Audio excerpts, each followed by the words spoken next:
Welcome to the Hard Reset channel. Today I will show you how to enable setting which displays the speed of your Wi-Fi or your mobile data or the status bar.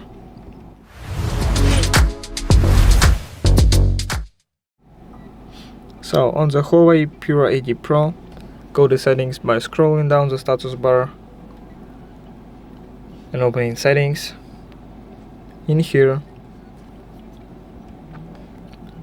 scroll up to the notification status bar.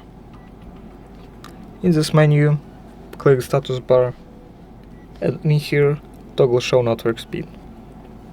Right now at the top you can see the network speed in the status bar. Thanks for watching. Subscribe to the Hard Reset channel for more videos. Leave a like, leave a comment, and goodbye.